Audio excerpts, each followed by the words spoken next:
தமிழகத்திலிருந்து கேரளாவுக்கு உரிய ஆவணங்கள் இன்றி கனிம வளம் ஏற்றி சென்ற டிப்பர் லாரிகளை தேனி மாவட்ட லாரி உரிமையாளர்கள் சங்கத்தினர் சிறைபிடித்தனர்.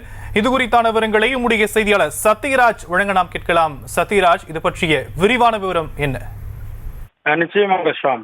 தேனி மாவட்டம் உத்தமபாளையம் பைபாஸ் சாலையில் அதிகாலையில சுமார் 9க்கும் மேற்பட்ட லாரிகளை தேனி மாவட்ட டிப்பர் லாரி உரிமையாளர் சங்கத்தினர் சிறைபிடித்து உள்ளனர்.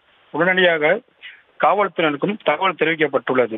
இந்த சிறைப்பிடிப்பை பற்றி டிப்பர் லாரி உரிமையாளர் கேட்ட பொழுது, இந்த லாரிகளிலிருந்து உரிய ஆவணமின்றி தமிழகத்திலிருந்து கேரளாவிற்கு கனிம வளங்களை ஏற்றி செல்வதாகவும் அதிக எடை கொண்ட கனிம வளங்களை ஏற்றி செல்வதாக கூறியும் இன்று தேனி மாவட்ட டிப்பர் லாரி உரிமையாளர்கள் சங்கத்தினர் வேலை நிறுத்தத்தில் ஈடுபட்டு வருகின்றனர்.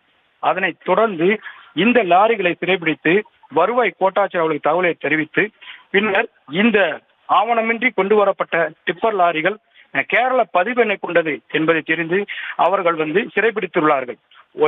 இந்த சம்பவம் பார்த்தோம் அப்படின்னா, இப்ப இந்த தேனி மாவட்ட டிப்பர் லாரி உரிமையாளர்களும் இடுக்கி மாவட்ட டிப்பர் லாரி உரிமையாளர் இணைந்துதான் இந்த வேலை நிறுத்தத்தை இன்னைக்கு நடத்திக்கிட்டு இருக்காங்க.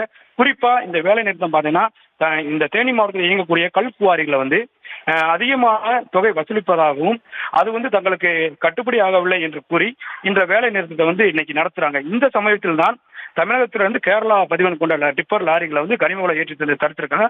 அந்த தடுக்கும் பொழுதுதான் அவங்களுக்கு முறையான ஆவணம் இல்லாத தெரிய வருது. உடனடியாக காவல்துறையினரிடமும் வருவாய் கோட்டத்திலும் தகவலை தெரிவிச்சிருக்காங்க.